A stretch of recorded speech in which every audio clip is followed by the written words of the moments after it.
बच्चों कैसे हैं आप सब? आप सबकी पढ़ाई अच्छी चल रही होगी। बच्चों, हम पिछले वाले लेक्चर में जो हमने चैप्टर किया था, हमने एसिड बेस और सोल्ट जो चैप्टर वो हमने कंप्लीट कर लिया था। आज हम जो चैप्टर करेंगे वो करेंगे मेटल एंड नॉन मेटल्स। ठीक है, हमारे 2 चैप्टर हो चुके हैं 10th के, हम तीसरा चैप्टर कर रहे हैं। चैप्टर बहुत ज़्यादा इंपॉर्टेंट भी है, बहुत सारी इंपॉर्टेंट बातें हैं और लंबा चैप्टर है, तो आप ध्यान से समझिएगा। और जितनी एनसीईआरटी हैं हम सारी कंप्लीट करेंगे और हम DSSB के लिए और जो हमारा चंडीगढ़ TGT वाला जो एग्ज़ाम होने वाला है उसके लिए हम पढ़ रहे हैं, क्योंकि अपनी 6th से 10th क्लास तक की जो एनसीईआरटी है वो हमें TGT के लिए बोली जाती है, तो हम कंप्लीट कर रहे हैं। अब देखो, सबसे पहले अगर आप मेटल और नॉन मेटल की बात करते हैं तो आप किन की बात करेंगे? प्रॉपर्टीज़ की। अब देखो, जो मैंने एनसीईआरटी में सबकी लाइन लगा रखी है, ये सारी चीज़ें इंपॉर्टेंट हैं, ये आपको साथ साथ लिख लेनी है और अपनी मतलब आपके पास एनसीईआरटी तो अंडरलाइन कर लेना और वो सब कुछ पढ़ लेना। देखो, मेटल्स में अगर आपको प्रॉपर्टी पढ़नी है, पहले हम फिजिकल प्रॉपर्टीज़ की बात करेंगे। तो सबसे पहले जो एनसीईआरटी जिसकी बात कर रही है वो बात कर रही है, जैसे आपके पास आयरन है, कॉपर है, एल्यूमिनियम है, मैग्नीशियम है, इनकी अपीयरेंस की बात करिए कि कैसे वो अपीयर होते हैं। नॉर्मल बात है, अगर आप जैसे एक मेटल अगर आप रखते हैं, उसके ऊपर अगर एयर से वो कांटेक्ट में है तो वहाँ पे क्या हो जाता है, ऑक्साइड की लेयर वहाँ पे फॉर्म हो जाती है। तो वो इसीलिए कह रहा है कि भाई पहले आप अगर उसकी अपीयरेंस देखनी है तो पहले जो सैंड पेपर होता है पहले उससे क्लियर कीजिए, फिर आप उसकी अपीयरेंस को चेक कीजिए। तो जैसे ही आप उसकी क्या करते हैं, सैंड पेपर से उसको साफ करते हैं, क्लियर करते हैं, तो उसका सरफेस हमें कैसा दिखाई देता है, शाइनिंग नेचर उसकी दिखाई देती है। तो मेटल्स कैसे होते हैं, शाइनिंग प्रॉपर्टी शो करते हैं, जिसको आप क्या बोलते हो, जो मेटल्स होते हैं वो कैसा होता है, उनका मेटेलिक लस्टर होता है, मतलब कि शाइनिंग प्रॉपर्टी वो शो करते हैं। फिर अगर हम बात करें कि इनका जो नेचर होगा, हार्ड होते हैं, सॉफ्ट होते हैं, कैसा इनका नेचर रहेगा, तो कुछ एक्टिविटी में हमें एलिमेंट्स दे रखे हैं। आयरन है, कॉपर है, एल्यूमिनियम है, मैग्नीशियम है। तो अगर आप इनको देखते हैं तो ये एलिमेंट्स कैसे होते हैं, हार्ड नेचर के होते हैं। पर अगर आप बात करते हैं सोडियम की, लिथियम की या पोटेशियम की, ये तीनों ही कैसे होते हैं, बहुत सॉफ्ट नेचर के होते हैं। कैसे रहेंगे, सॉफ्ट होंगे। तो आप इनको जो नाइफ होता है, जो चाकू होता है, उनसे भी आप इनको कट कर सकते हैं। तो आप देख सकते हैं कि अगर मैं आयरन का पीस रख दूं तो क्या आप उसको कट कर सकते हैं? नहीं कर सकते। पर अगर आप लिथियम मेटल को ले रहे हैं, सोडियम को ले रहे हैं या फिर आप मैग्नीशियम को ले रहे हैं, तो आप उनका नोट मैग्नीशियम, यहाँ पे आप लिखेंगे पोटेशियम, तो आप इनको क्या कर सकते हैं, आप इनको कट कर सकते हैं। तो यहाँ पे ये 3 एलिमेंट हार्ड नहीं होते। और यहाँ पे एक खास बात और क्या है कि अगर आप सोडियम की बात करते हैं तो ये किस में स्टोर किया जाता है, केरोसिन में इसको स्टोर करके रखा जाता है। तो जनरली जो मेटल्स आपको देखने को मिलेंगे वो मोस्टली आपको कैसे देखने को मिलेंगे, हार्ड नेचर में देखने को मिलेंगे। फिर क्या प्रॉपर्टी होती है कि अगर आप मेटल्स की बात करते हैं तो उनको आप क्या है, शीट में कन्वर्ट कर सकते हैं। आप या तो उसको आप किस में, वायर में कन्वर्ट कर सकते हैं, मेटल्स को आप वायर में कन्वर्ट कर सकते हैं, या फिर आप थिन शीट में कन्वर्ट कर सकते हैं। जैसे आपने देखा होगा कि अगर हम स्वीट्स भी खाते हैं, बर्फी अगर आप खा रहे हो तो उस पर आपको कवर मिलता है किस चीज़ का, जो आपके पास सिल्वर होता है उसका सिल्वर कोटिंग देखने को मिलती है। तो बिल्कुल थिन शीट में उसको कवर मतलब कन्वर्ट किया जा सकता है। या आपके पास किस चीज़ का होता है, एल्यूमिनियम फॉइल होती है, तो थिन शीट में मेटल्स को कन्वर्ट किया जा सकता है। फिर अगर आप बात करते हैं किस चीज़ की, कि आप कन्वर्ट कर सकते हैं उनको वायर्स में। जैसे आपने वायर देखी होंगी, मोस्टली कॉपर की होती हैं, या फिर आप सिल्वर, क्योंकि बहुत महंगा पड़ जाएगा, अदरवाइज सिल्वर भी बहुत अच्छा डक्टाइल नेचर शो करता है। या फिर जो अपने पास क्या होता है, AU मतलब जो गोल्ड होता है वो भी बहुत अच्छा क्या होता है, डक्टाइल नेचर शो करता है। मेलिएबल का मतलब होता है शीट में कन्वर्ट करना, और डक्टाइल का मतलब होता है डक्ट में मतलब वायर में कन्वर्ट करना। ठीक है, तो जो गोल्ड और सिल्वर है उनकी बहुत अच्छी मेलिएबिलिटी भी है और डक्टिलिटी भी है। पर ऐसा हम नहीं कर सकते, क्योंकि अगर आपने वायर ही सोने या चांदी की आप बना देते हैं तो फिर चोरी बहुत ज़्यादा हो जाएगी। ठीक है, तो क्योंकि मेटल्स आप जानते हैं कि बहुत अच्छे कंडक्टर ऑफ क्या होते हैं, हीट और इलेक्ट्रिसिटी दोनों होते हैं। अब आप देखो, एक बात है यहाँ नॉर्मल सी, कि 1 ग्राम अगर आपके पास गोल्ड है तो आप उससे 2 किलोमीटर लेंथ की क्या बना सकते हैं, वायर बना सकते हैं। तो इससे आपको पता लग रहा है कि इनकी जो मेलिएबिलिटी है और जो डक्टिलिटी है, डक्ट का मतलब होता है वायर में कन्वर्ट करना, मेलिएबल का मतलब होता है शीट में कन्वर्ट करना। तो आपका जैसा मन करे आप इनको शीट में या कोई भी शेप इनको दे सकते हैं। ये नेचर होता है किनका, मेटल्स का। ठीक है, ये बात आपको समझ में आ गई होगी। फिर जो नेक्स्ट प्रॉपर्टी है वो क्या है कि इनका जो मेल्टिंग पॉइंट होता है, जो क्या होता है मेल्टिंग पॉइंट होता है, वो काफी ज्यादा होता है मेटल्स का। क्या होता है? हाई मेल्टिंग पॉइंट होता है। और ये क्या होते हैं? गुड कंडक्टर होते हैं किसके? हीट के। क्योंकि अगर आप खाना बना रहे हैं तो जो आपको बर्तन मिलेगा वो मेटल का ही मिलेगा। किस वजह से वो बना हुआ है मेटल का? क्योंकि वो गुड कंडक्टर ऑफ किसके होते हैं? हीट के। क्योंकि वो अगर हीट को कंडक्ट कर रहे हैं तभी तो जो फूड है वो उसमें पक पाएगा, अदर तो नहीं पकेगा वो। तो अगर आपसे ये क्वेश्चन पूछा जाए कि कौन सा ऐसा एलिमेंट है जो बेड कंडक्टर ऑफ किसका है? हीट का, तो मोस्टली जिनमें मतलब आपको मिलेगी कंडक्ट थोड़ी बहुत मिलेगी पर बहुत ज्यादा नहीं है, पुअर कंडक्टर है हीट के, जिसमें लेड और मरकरी आता है। लेड और मरकरी क्या होते हैं? पुअर कंडक्टर ऑफ क्या होते हैं? हीट के होते हैं। तो ये आप ध्यान रखेंगे। और जो बेस्ट कंडक्टर ऑफ हीट होते हैं वो एक सिल्वर होता है और दूसरा कौन होता है? कॉपर होता है। इनकी कंडक्टिविटी ज्यादा होती है।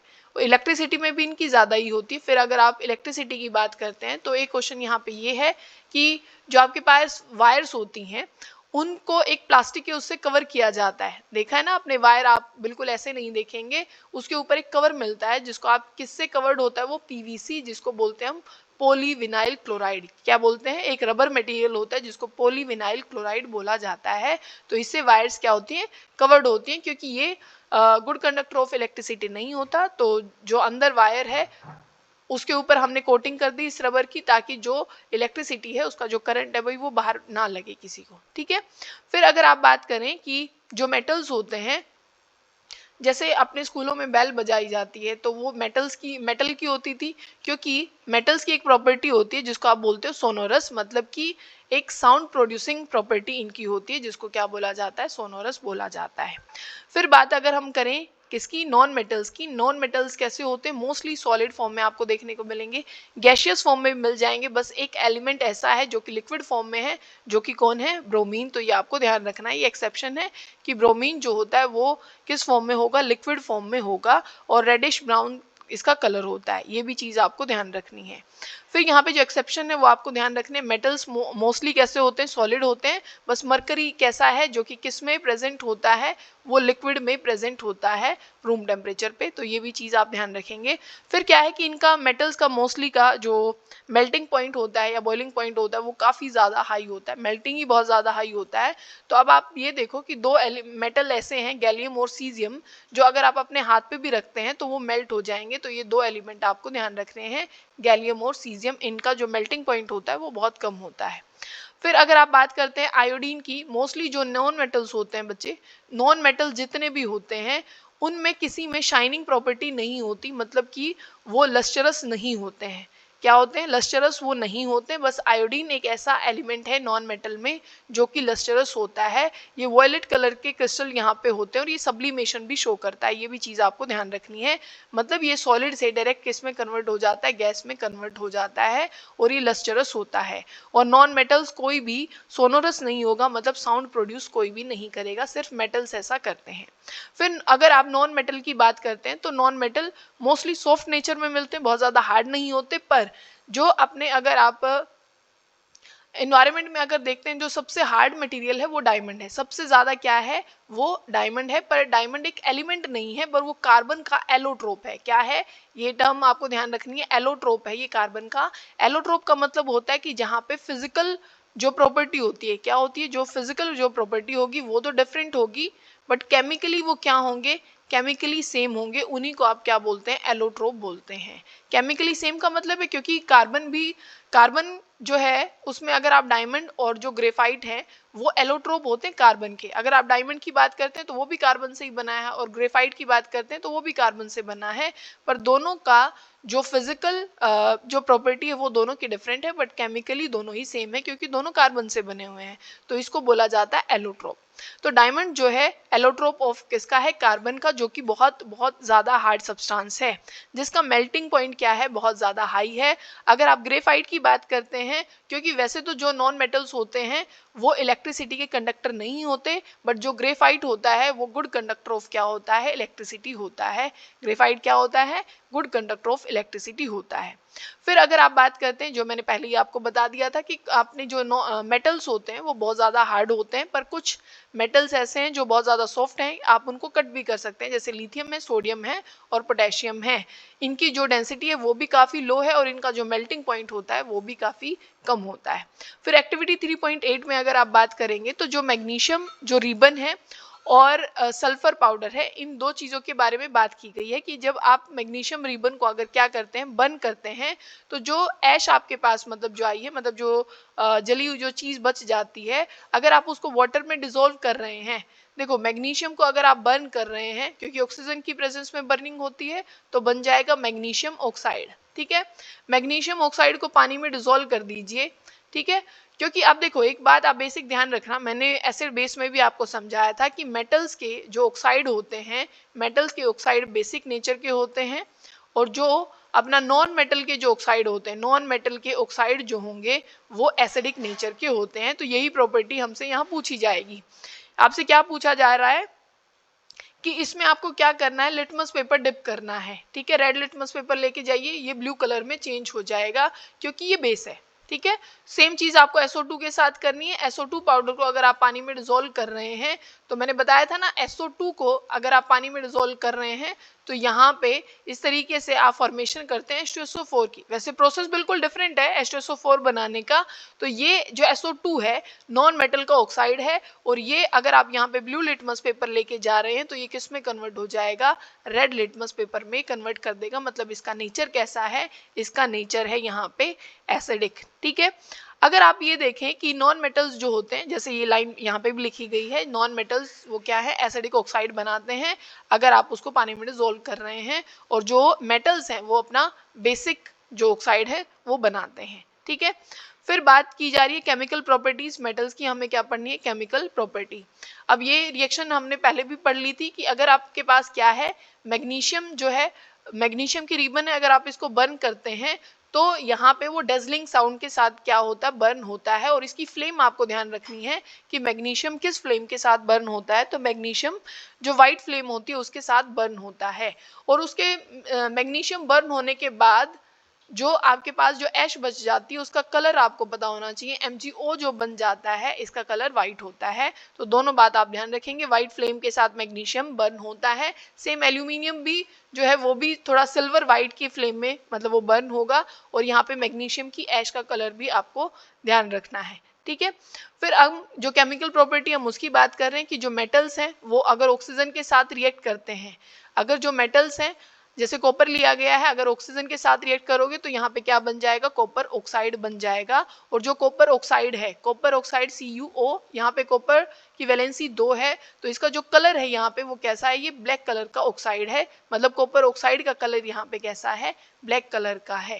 ठीक है, फिर बात की गई है कि एल्यूमिनियम, अगर कोई भी मेटल, वैसे आप कोई भी मान सकते हैं, बस कुछ जो इनर्ट है अपने जो रिएक्ट नहीं करते, जिसमें से अपना आ जाता है गोल्ड आ जाता है, ठीक है, प्लेटिनम है, ये ऑक्सीजन के साथ रिएक्ट नहीं करेंगे क्योंकि वो इनर्ट मेटल्स में से माने जाते हैं। अपने पास क्या है कि एल्यूमिनियम की भी अगर आप रिएक्शन कर रहे हैं तो एल्यूमिनियम क्या बना लेगा, ऑक्सीजन के साथ यहाँ पे बना लेगा ये Al2O3। ठीक है, ये इसका ऑक्साइड होता है एल्यूमिनियम का।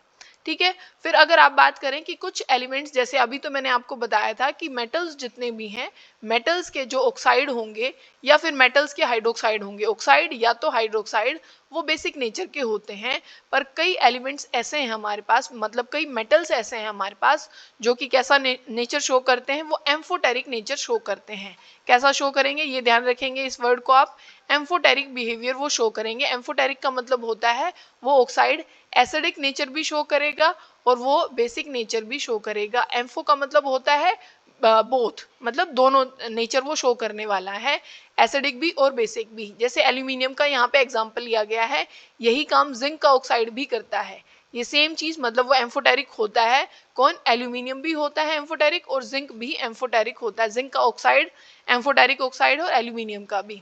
एल्यूमिनियम की तब आपने किसके साथ की, एसिड के साथ रिएक्शन। देखो एसिड आ गया तो एल्यूमिनियम ऑक्साइड बन जाएगा बेस, क्या बन जाएगा, बेस बन जाएगा। और अगर आपने की एल्यूमिनियम ऑक्साइड की एक बेस के साथ, क्योंकि NaOH बेस है, तो एल्यूमिनियम ऑक्साइड खुद क्या बन जाएगा, एसिड बन जाएगा। तो मतलब एल्यूमिनियम ऑक्साइड दोनों के जैसे बिहेव कर रहा है, एक एसिड के जैसे भी और दूसरा किसके जैसे, बेस के जैसे भी। तो इसी वजह से आप इनको क्या बोलते हैं, एम्फोटेरिक ऑक्साइड।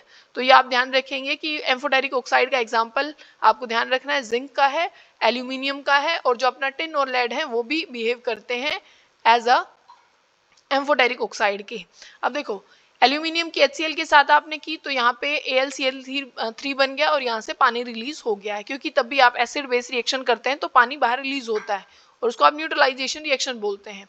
फिर आपने क्या किया, एल्यूमिनियम ऑक्साइड की रिएक्शन की है बेस के साथ, तो यहाँ पे क्या बनना है, सोडियम एल्यूमिनेट बना है। तो ये एग्जांपल आप ध्यान रखेंगे। यहाँ पे क्या हुआ है, क्योंकि दोनों ही मेटल्स आ गए हैं, ये भी मेटल है ये भी मेटल है, तो यहाँ पे दोनों मेटल्स एक साथ आएंगे, ये नहीं अलग अलग जाएगा, और यहाँ पे ये ऑक्साइड फॉर्म में ये आया है। ठीक है, तो ये चीज यहाँ पे बन गई, एक सॉल्ट है और साथ में पानी रिलीज हो गया, इसका नाम याद रखेंगे सोडियम एल्यूमिनेट। और ये बात ध्यान रखनी जरूरी है कि एम्फोटेरिक ऑक्साइड के एग्जाम्पल कौन कौन से हैं।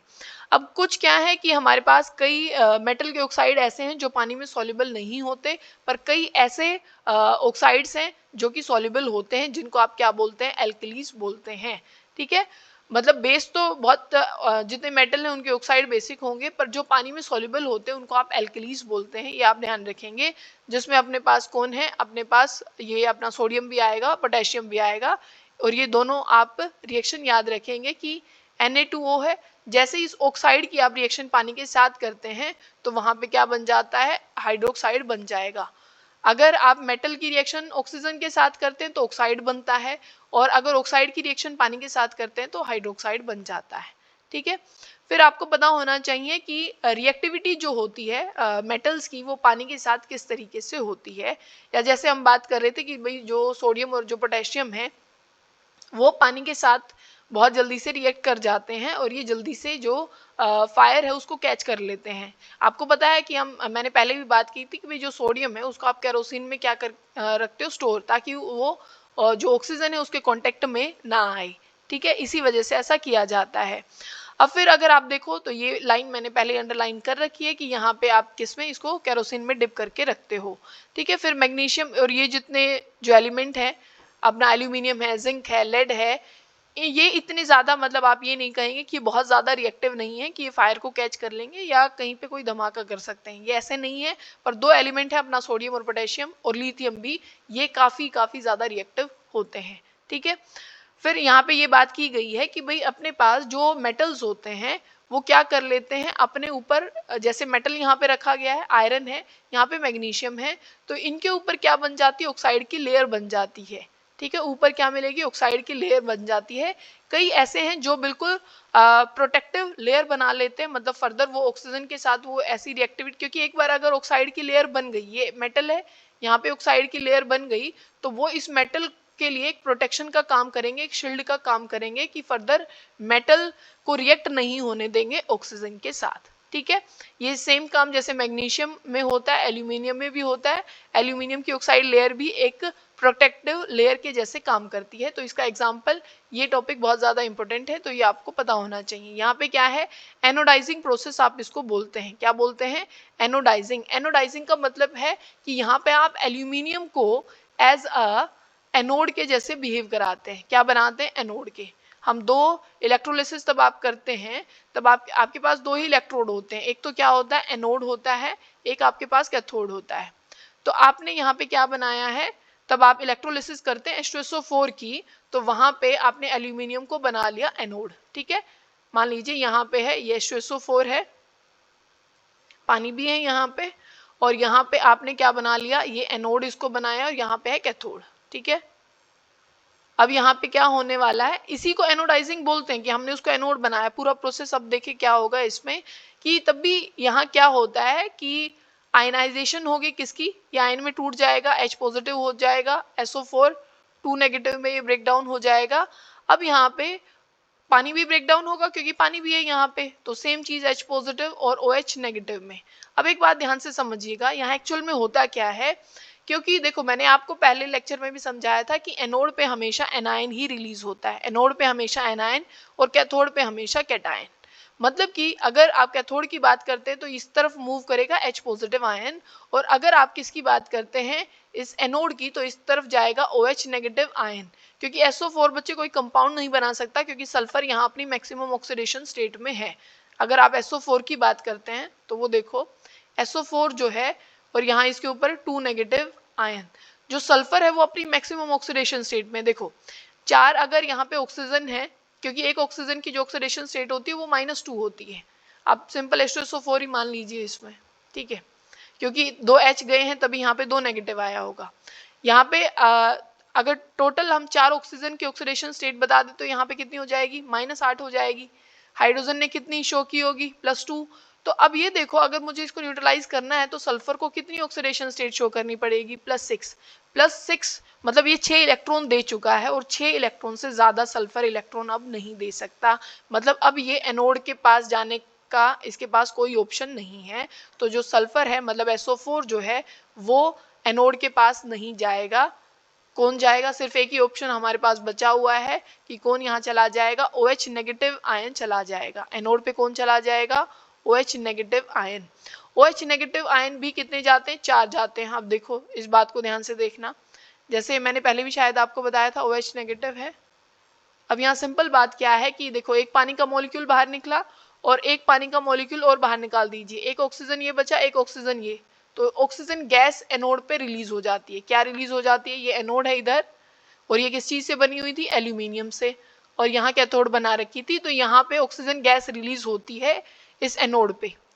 अब यहाँ पे हुआ क्या कि भाई एल्यूमिनियम जैसे ही ऑक्सीजन से रिएक्ट करता है तो वो एक क्या बना लेता है, एक प्रोटेक्टिव लेयर अपने ऊपर बनवा लेता है। यहाँ पे इसकी क्या हो जाएगी, ये ऑक्साइड बना लेगा और ये एक प्रोटेक्टिंग यहाँ पे लेयर बन जाती है जो फर्दर अब रजिस्ट करेगी, इसका कोरोजन नहीं होगा और ये फर्दर किसी चीज से क्या है, रिएक्ट नहीं करेगा, मतलब एक प्रोटेक्टिंग यहाँ पे लेयर बन गई है।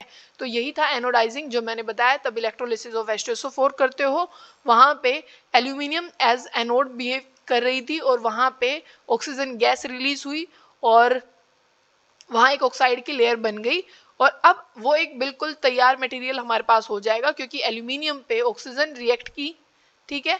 तो अब उसको आप किस चीज के लिए यूज कर सकते हो, aluminium article in the attractive finishing, मतलब कि अब वहां पे आप कोई बर्तन बना सकते हो, कोई भी आर्टिकल एल्यूमिनियम का बना सकते हो, किससे, जो सब्सटेंस हमने इलेक्ट्रोलिसिस ऑफ H2SO4 में यूज किया। तो ये एनोडाइजिंग आप इसको बोलते हैं, ठीक है। फिर हम बात करेंगे कि भाई कुछ सब्सटेंसेस ऐसे हैं, जैसे यहाँ पे एक चीज ये आपको ध्यान रखना है, ये वाला, कि जो मेटल हैं, कुछ मेटल ऐसे होंगे जो ठंडे पानी से ही रिएक्ट कर जाते हैं और कई ऐसे एलिमेंट हैं जो कि आपको ये बताना है कि वो फ्लोट करते हैं किसके ऊपर, पानी के ऊपर, तब मेटल को आप पानी में डिप कर देते हो तब, ठीक है। और कई एलिमेंट ऐसे हैं जो आप बिल्कुल स्टीम में भी अगर आप उसको डाल देते हो, मतलब बहुत ज्यादा हीट में भी डाल देते हो, तब भी वो पानी के साथ रिएक्ट नहीं कर देते। तो ऐसे कौन से एलिमेंट है इस एक्टिविटी में, ये पूछा गया है, ठीक है। अब देखो अगर आप ठंडे पानी की बात करते हैं तो सबसे ज्यादा रिएक्टिविटी जो ठंडे पानी के साथ भी रिएक्ट करेगा वो सोडियम है, फिर पोटेशियम और फिर कैल्शियम है। फिर बात की गई है कौन से ऐसे एलिमेंट हैं जो पानी के ऊपर तैर सकते हैं, तो कैल्शियम और मैग्नीशियम दो ऐसे अपने पास मेटल्स हैं जो पानी के ऊपर क्या करेंगे, तैरेंगे, क्योंकि ऊपर बहुत ज्यादा क्या है, हाइड्रोजन आ जाती है, उसके बबल्स जो हैं उस मेटल को ऐसे घुमाते रहते हैं, फ्लोट कराते रहते हैं, ठीक है। फिर बात आती है कि कौन से ऐसे एलिमेंट हैं जो स्टीम के साथ भी रिएक्ट नहीं करते, तो उसमें कॉपर है, लेड है, सिल्वर है और अपना गोल्ड है। ये ऐसे एलिमेंट है जो स्टीम के साथ भी रिएक्ट नहीं करेंगे, ठीक है।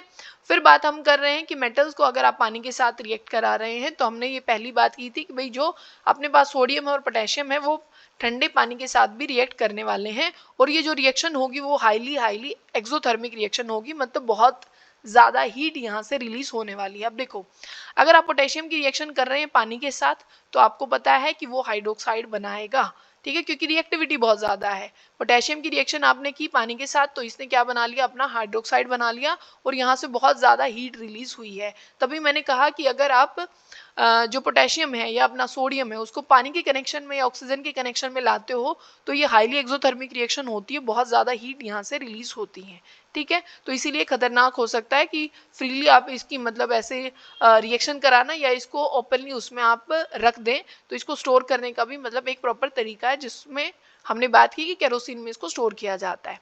सेम सोडियम ने भी किया है, मतलब ठंडे पानी से उसने रिएक्ट किया।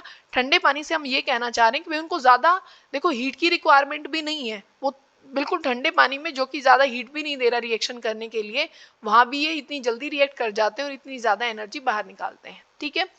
फिर कुछ क्या है जिनको थोड़ा सा क्या चाहिए होगा, थोड़ा सा पानी चाहिए, मतलब जो नॉर्मल वाटर है उसमें वो रिएक्ट करेंगे, जैसे अपना कैल्शियम उसमें आ गया है और यहाँ से कैल्शियम हाइड्रोक्साइड बनाएगा। ये मैंने आपको नाम पहले ही बताया था, इसको आप स्लेक्ड लाइम बोलते हैं। क्या बोलते हैं? स्लेक्ड लाइम बोलते हैं। ये चीज़ आपको ध्यान रखनी है सब में। और क्या होगी, यहाँ से हाइड्रोजन गैस रिलीज होगी, जो आप जानते हैं इन्फ्लेमेबल होती है, फायर को कैच करती है। ठीक है, यहाँ से देखो, जैसे ही मेटल पानी के साथ रिएक्ट किया, हाइड्रोक्साइड बना और साथ में हाइड्रोजन गैस रिलीज हुई, जो कि फायर को कैच करती है। एक्चुअल में आग लगने का जो रीजन होता है वो हाइड्रोजन ही होती है, क्योंकि वो फायर को कैच करती है। ठीक है, फिर है कि ये वाला पॉइंट मैंने आपको बता ही दिया, कैल्शियम है जो पानी पे क्या करता है, फ्लोट करता है, क्योंकि वहां पे बबल आ जाते हैं हाइड्रोजन के। ठीक है, और जो सरफेस पे मतलब रहते हैं, सेम चीज किसमें है, मैग्नीशियम। और मैग्नीशियम ठंडे पानी के साथ क्या नहीं करता है, रिएक्ट नहीं करता है, वो गर्म पानी लेगा, मतलब गर्म पानी के साथ रिएक्ट करेगा। और ये भी क्या करता है, it also float on the water. ठीक है, ये चीज मैंने दोनों आपको मेटल पहले ही बता दिए थे कि कैल्शियम और मैग्नीशियम ये दोनों एलिमेंट फ्लोट करते हैं। फिर बात अगर करें कि जो अपने पास ऐसे एलिमेंट है जो स्टीम के साथ रिएक्ट कर रहे हैं, जो मेटल अपने पास है एल्यूमिनियम और आयरन, ये दोनों किसके साथ एक कर रहे थे, ठंडे पानी के साथ, जिनको क्या था, कोई ज्यादा एनर्जी की रिक्वायरमेंट नहीं है। और ये एलिमेंट है जैसे गर्म पानी के साथ ये रिएक्ट कर रहा है, और ये है बिल्कुल स्टीम इनको चाहिए, क्योंकि अगर आप गर्म पानी की बात करें और स्टीम की बात करें तो स्टीम में ज्यादा एनर्जी होती है। तो अपने उसमें कौन आ जाएगा, एल्यूमिनियम आ जाएगा, आयरन आ जाएगा। बनाएंगे ये क्या चीज बना रहे थे, देखो ऊपर वाले दोनों बना रहे थे हाइड्रोक्साइड, पर ये स्टीम के साथ भी रिएक्ट करने पे क्या बनाते हैं, ये बनाते हैं ऑक्साइड, ना कि हाइड्रोक्साइड। ये चीज भी आप याद रखेंगे। ठीक है, और अगर आप ये देखें कि अपने पास जो मेटल है, जो पानी के साथ गर्म पानी, स्टीम कुछ भी दे दीजिए, रिएक्ट नहीं करेंगे। ये ऊपर भी लिख दिया था, लेड है, कॉपर है, सिल्वर और गोल्ड, ये रिएक्ट नहीं करेंगे पानी के साथ, आप कैसा भी पानी ले लीजिए। ठीक है, फिर है कि आपको ये देखना है कि तब मेटल्स हैं वो एसिड के साथ अगर रिएक्ट करते हैं तो वहां पे क्या रिएक्शन होती है। ठीक है, अब सबको ये पता है कि भाई जैसे ही मेटल्स जो हैं वो अगर एसिड के साथ रिएक्ट करते हैं, जैसे Fe है, H2SO4 के साथ रिएक्ट करेगा, तो आप सबको पता है कि भाई सबसे पहली बात तो मेटल जैसे ही एसिड के साथ रिएक्ट करता है तो हाइड्रोजन गैस बाहर रिलीज होती है, और प्लस में यहाँ पे क्या रिलीज हो जाएगा, ये सॉल्ट बनेगा इसका, जिसको आप FeSO4 लिख सकते हो। ठीक है, ये सॉल्ट बनेगा। मेन जो याद करने वाली बात है वो ये है कि भाई यहाँ से हाइड्रोजन जो गैस है वो यहाँ से रिलीज होने वाली है। ठीक है, अब यहाँ पे जो सबसे काम की जो बात आपको याद रखनी है वो ये वाला पहरा बहुत ज्यादा इंपॉर्टेंट है। यहाँ बात की गई है HNO3 की। HNO3 एसिड तो बहुत अच्छा है, नाइट्रिक एसिड बहुत अच्छा एसिड है, पर ये बहुत अच्छा ऑक्सीडाइजिंग एजेंट भी है। क्या है, ये ऑक्सीडाइजिंग एजेंट भी बहुत अच्छा है, ये आप लिख लेंगे, ऑक्सीडाइजिंग एजेंट भी बहुत अच्छा है, स्ट्रॉन्ग ऑक्सीडाइजिंग एजेंट है। तो ये करता क्या है, जैसे ही आप क्या करते हो, मान लीजिए आपने एक मेटल ले लिया और आपने HNO3 की उसके साथ रिएक्शन करा दी, ये हाइड्रोजन गैस निकाल तो देता है, पर क्योंकि ये अच्छा ऑक्सीडाइजिंग एजेंट है तो ये हाइड्रोजन को क्या प्रोवाइड करा देगा, ऑक्सीजन प्रोवाइड करा देगा। मतलब हाइड्रोजन नहीं निकलती वहां पे, हाइड्रोजन को ये ऑक्सीडाइज कर देगा और ऑक्सीजन प्रोवाइड करके पानी में कन्वर्ट कर देगा। और खुद अगर इसने किसी को ऑक्सीडाइज किया है तो खुद ये क्या हो जाएगा, रिड्यूस हो जाएगा। तो रिड्यूस होके ये कौन से ऑक्साइड बना सकता है अपने, या तो N2O बन जाएगा, या NO बन जाएगा, या फिर NO2 यहाँ पे बन जाएगा। ठीक है, तो ये चीज आप ध्यान रखेंगे। फिर अगर आप बात करें रिएक्टिविटी की, कि वैसे तो हम पूरी रिएक्टिविटी सीरीज में देख ही लेंगे कि किसकी मतलब कितनी रिएक्टिविटी है, पर यहाँ पे अगर आप देखो तो सबसे अगर आप ज्यादा कह रहे हैं इन एलिमेंट में, तो मैग्नीशियम है, एल्यूमिनियम है, जिंक है और आयरन है। और दो मेटल ऐसे हैं जो सिर्फ डाइल्यूट HNO3 के साथ रिएक्ट करते हैं और हाइड्रोजन गैस रिलीज कराते हैं। ये बात ध्यान रखिएगा कि सिर्फ दो मेटल्स ऐसे हैं जो HNO3 के साथ रिएक्ट करते हैं और हाइड्रोजन गैस रिलीज कराते हैं। उनमें Mg है और Mn है। Mg और Mn और HNO3 होना चाहिए डाइल्यूट फॉर्म में, बिल्कुल डाइल्यूट फॉर्म होगी तभी ऐसा होगा, अदरवाइज तो, क्योंकि HNO3 फिर अपनी एक्टिविटी दिखाएगा क्योंकि वो बहुत अच्छा ऑक्सीडाइजिंग एजेंट है। फिर देखिए ये इंपॉर्टेंट चीज है एक्वारेजिया, हमसे कई बार पूछा जाता है कि एक्वारेजिया क्या है, किस चीज का सॉल्यूशन है। इसको रॉयल वाटर भी बोला जाता है। एक्वारेजिया को क्या बोला जाता है, रॉयल वाटर बोला जाता है। इसमें दो चीजों का आपके पास सॉल्यूशन होता है, आप मिक्स करते हैं HCl एसिड को और आप नाइट्रिक एसिड को मिक्स करते हैं, मतलब HNO3 और HCl को। अगर आप HCl की बात करते हैं तो उसकी रेशियो रहती है 3, मतलब जैसे अगर आप ये कहें कि अगर आप मिक्स कर रहे हैं 3 लीटर तो उसमें HCl होगा, और 1 लीटर अगर आप मिलाएंगे तो वहां पे क्या होगा, HNO3, या फिर ml की उसमें लेंगे तो 3 ml HCl होगा और 1 ml क्या होगा अपने पास HNO3। तो ये रेशो अगर आप लेते हैं तो वहां पे क्या बनता है, एक्वारेजिया। ये हाईली कोरोसिव होता है और फ्यूमिंग लिक्विड होता है। इसका मतलब क्या है कि भाई ये ऐसा लिक्विड है जो डिसॉल्व कर लेता है किसको, गोल्ड को और प्लेटिनम को भी। पहले आपने देखा है ना, लोग क्या करते थे कि भाई हम सोने को भाई साफ कर देंगे, तुम्हारा मतलब इसको सफाई हो जाएगी, चमकने लग जाएगा वापस से, तो वो एक्वारेजिया का सॉल्यूशन होता था और वो पानी जैसा ही दिखता है। तो क्या करते हैं, अगर इसमें गोल्ड उन्होंने डाल दिया तो ऊपर वाली जो लेयर है वो इसमें ही रह जाएगी और यहाँ पे कुछ अमाउंट ऑफ गोल्ड रह जाएगी, और जो बाहर निकलेगा साफ सुथरा तो दिखेगा पर कुछ अमाउंट ऑफ गोल्ड उस सॉल्यूशन में रह गई है। ठीक है, अब देखो अगर आप बात करो कि यहाँ पे बात की गई है डिस्प्लेसमेंट रिएक्शन की, वो हम बात करेंगे है रिएक्टिविटी की ही। यहाँ पे क्या लिया गया है कि कॉपर है, यहाँ पे कॉपर है और आयरन नील है। ठीक है, यहाँ पे दो चीजें हैं, जैसे एक्टिविटी में यहाँ बना भी रखी होगी। ये देखो कि आपके पास क्या है कि कॉपर सल्फेट का सॉल्यूशन है जो कि ब्लू कलर का होता है, copper sulphate solution blue colour का होता है और उसमें आयरन की एक नेल डाल दी गई है। ठीक है, तो वो पूछ रहा है कि यहाँ पे क्या रिएक्शन हुई है और किस टाइप की रिएक्शन यहाँ पे हुई है। तो नॉर्मल बात है कि अगर आप यहाँ पे कॉपर सल्फेट सॉल्यूशन है और प्लस में आपने क्या किया है, आयरन के साथ रिएक्शन की है, तो देखो यहाँ पे आप ये जानते हैं कि कॉपर से ज्यादा जो रिएक्टिव मेटल है वो आयरन है। कॉपर से ज्यादा रिएक्टिव कौन है, यहाँ पे आयरन है।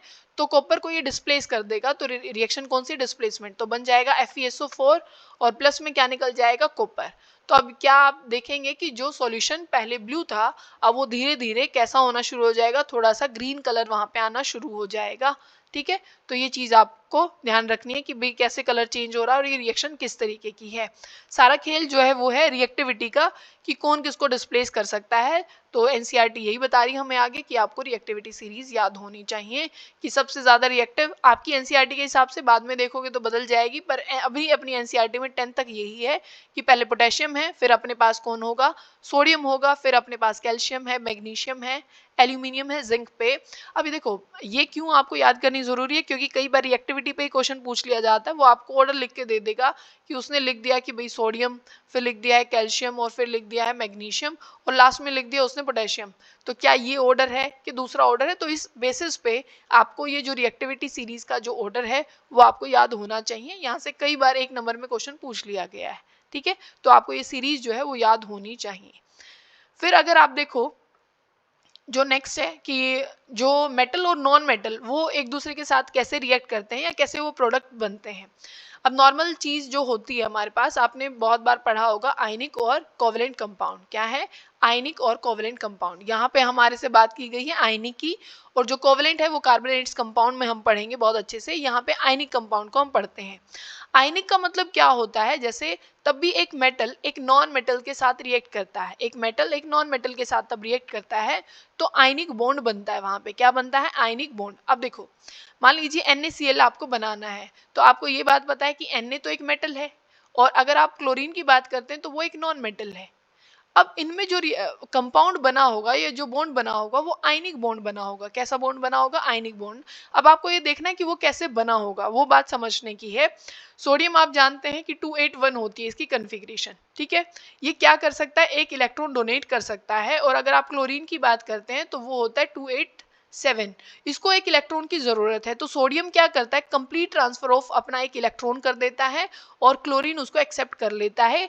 ये कंप्लीट ट्रांसफर ऑफ इलेक्ट्रॉन होता है, यहाँ कोई शेयरिंग नहीं होती, कंप्लीट ट्रांसफर ऑफ इलेक्ट्रॉन होता है from metal to non metal. ठीक है, नॉन मेटल्स की तरफ वो हो जाएगा और Na बन जाएगा पॉजिटिव क्योंकि उसने एक इलेक्ट्रॉन डोनेट किया है, और Cl बन जाएगा नेगेटिव क्योंकि उसने एक इलेक्ट्रॉन को एक्सेप्ट कर लिया है। ठीक है, ये चीज जैसे दिखा रखी है, यहाँ कंप्लीट ट्रांसफर ऑफ इलेक्ट्रॉन है। सोडियम के पास एक इलेक्ट्रॉन था लास्ट में, उसने डोनेट कर दिया, क्लोरीन कुछ ऐसे बन गया नेगेटिव के साथ। तो ये फॉर्मेशन ऑफ NaCl, ऐसे ही आयनिक कंपाउंड बनते हैं। और ऐसे जो कोवलेंट कंपाउंड हो वो ऐसे नहीं बनते क्योंकि वहां कंप्लीट ट्रांसफर ऑफ इलेक्ट्रॉन नहीं होता, वहां पे शेयरिंग चलती है। ठीक है, वो जो कि हम नेक्स्ट उसमें पढ़ेंगे। जैसे MgCl2 को भी बना के दिखा रखा है। Mg की अगर आप बात करते हैं तो Mg क्या होता है, कॉन्फ़िगरेशन 282। तो लास्ट में कितने इलेक्ट्रॉन है इसके पास, 2 इलेक्ट्रॉन है। फिर आप अगर कंपाउंड बनाते तो यहाँ पे कितना बन जाएगा, Mg के साथ होता है Cl2, तो इसको दो क्लोरीन को इलेक्ट्रॉन देने हैं, तो इसके पास दो इलेक्ट्रॉन है, एक क्लोरीन यहाँ, एक क्लोरीन यहाँ, एक ट्रांसफर यहाँ कर देगा, एक यहाँ पे, तो ये क्या बन जाएगा Mg2 पॉजिटिव और क्लोरीन कितने हैं, दो, तो अगर एक क्लोरीन पे एक नेगेटिव है दूसरे पे भी एक नेगेटिव होगा, ठीक है। तो यही बात लिखी गई है, the transfer of electron from metal to the non metal are non as ionic compound, ठीक है। फिर आपको आयनिक कंपाउंड की कुछ प्रॉपर्टी पता होनी चाहिए। इससे पहले हमसे फ्लेम का कुछ क्वेश्चन पूछा गया है कि भाई अगर सोडियम क्लोराइड को मतलब NaCl को अगर आप बर्न करते हैं तो कैसी फ्लेम के साथ सोडियम क्लोराइड बर्न होगा, तो वहाँ पे येलो फ्लेम आती है। कैसी फ्लेम आती है? येलो फ्लेम आती है। पोटेशियम आयोडाइड को अगर आप बर्न करते हैं तो पोटेशियम जो है वो वॉयलेट कलर के साथ, जैसे थोड़ा पर्पल जैसे जो कलर होता है उसके साथ ये बर्न होता है। अगर आप बेरियम क्लोराइड की बात करते हैं तो वो ग्रीन कलर के साथ वो बर्न होता है, ठीक है। फिर बात पूछी गई हमसे कि भाई जो मेटल्स हमारे पास हैं या जो अपने पास आयनिक कंपाउंड है जो मेटल और नॉन मेटल के कॉम्बिनेशन से बने हैं, क्या एक तो पानी है, एक पेट्रोल है और एक केरोसिन है, ये बताइए कि वो किस में सॉल्युबल होंगे? वो सिर्फ पानी में सॉल्युबल होंगे, पेट्रोल और केरोसिन में वो सॉल्युबल नहीं होते, क्योंकि ये दोनों ही ऑर्गेनिक सॉल्वेंट हैं। क्योंकि आप एक टर्म जानते हैं कि लाइक डिसॉल्व लाइक होता है, जो जैसा सब्सटेंस होगा वो वैसी ही चीज में सॉल्युबल होगा। तो पेट्रोल और केरोसिन अपना कोवेलेंट में आ जाएगा, तो आयनिक क्या होता है अपना पानी में आ जाएगा। या फिर आप ये कहिए कि ये पोलर मॉलिक्यूल है। अभी आप इसमें इतना अंदर मत जाइए, बस आप ध्यान रखिए कि पेट्रोल और जो केरोसिन है उसमें सॉल्युबिलिटी नहीं होती है आयनिक कंपाउंड्स की, वैसे ये ऑर्गेनिक कंपाउंड है इसी वजह से। पोलर और नॉन पोलर का क्योंकि यहाँ पे केस आता है। अब अगर आप देखें जो प्रॉपर्टीज हैं हमारे पास मेटल और नॉन मेटल में ही, और क्योंकि हम पढ़ रहे हैं अभी आयनिक कंपाउंड की, तो वो आपको पढ़नी है कि आयनिक कंपाउंड की क्या प्रॉपर्टीज होती हैं। अगर आप फिजिकल नेचर की बात करते हैं तो आप अगर इन मेटल्स को देखते हैं तो पहली बात तो यहाँ पे बहुत ज़्यादा फोर्स जो होती है अट्रैक्शन की, फोर्स ऑफ अट्रैक्शन जो होती है वो काफ़ी ज़्यादा स्ट्रॉन्ग होती है। और इनकी अगर आप नेचर देखते हैं तो ये कैसे मिलेंगे आपको? ये ब्रिटल नेचर के मिलेंगे जैसे नॉन मेटल्स होते हैं। नॉन मेटल की एक प्रॉपर्टी होती है, ये आप ध्यान रखेंगे, वहां मैंने नहीं बताई थी। नॉन मेटल्स कैसे होते हैं? ब्रिटल होते हैं। ब्रिटल का मतलब होता है कि जैसे ही आप एक हथौड़ा इस पे मारेंगे वो टुकड़ों में टूट जाएगा, ठीक है। जैसे आप NaCl नमक को ले लीजिए, उस पर अगर आप हथौड़ा मारेंगे तो टुकड़ों में टूट जाएगा। पर जैसे ही अगर मैं आपको ये बोलूं कि अगर मैंने आपको आयरन का एक पीस दे दिया, ठीक है, या आयरन की एक शीट दे दी और मैं कहूँ इस पे हथौड़ा मारिए, तो क्या वो टुकड़ों में टूट जाएगी? नहीं, वो बेंड हो जाती है। तो नॉन मेटल प्रॉपर्टी, जो नॉन मेटल की जो प्रॉपर्टी होती है वो ब्रिटलनेस की, और सेम आयनिक कंपाउंड भी कैसे नेचर के होते हैं? ब्रिटल नेचर के होते हैं, ठीक है। फिर यहाँ पे अगर आप देखो तो जो मेल्टिंग और बॉइलिंग पॉइंट होता है तो इनका अच्छा खासा हाई मेल्टिंग और बॉइलिंग पॉइंट होता है। फिर सॉल्युबिलिटी की आप बात करें तो सॉल्युबल में यही चीज दे रखी है कि भाई जो इलेक्ट्रोवैलेंट कंपाउंड है, मतलब जो आयनिक कंपाउंड है, वो सॉल्युबल होते हैं वाटर में और इनसॉल्युबल होते हैं केरोसिन में और पेट्रोल में। फिर कंडक्शन ऑफ इलेक्ट्रिसिटी की बात करें तो यहाँ पे पूरी उसमें एक दो ही बातें हैं कि सॉलिड स्टेट में ये इलेक्ट्रिसिटी कंडक्ट नहीं करते। मतलब मैं ये करूँ कि यहाँ पे एक जो अपने पास नमक है, क्योंकि वो आयनिक कंपाउंड है, तो अगर मैंने नमक क्या एक क्रिस्टल यहाँ पे रख दिया और आप ये सोचोगे कि इलेक्ट्रिसिटी कंडक्ट करेगा, बिल्कुल नहीं करेगा।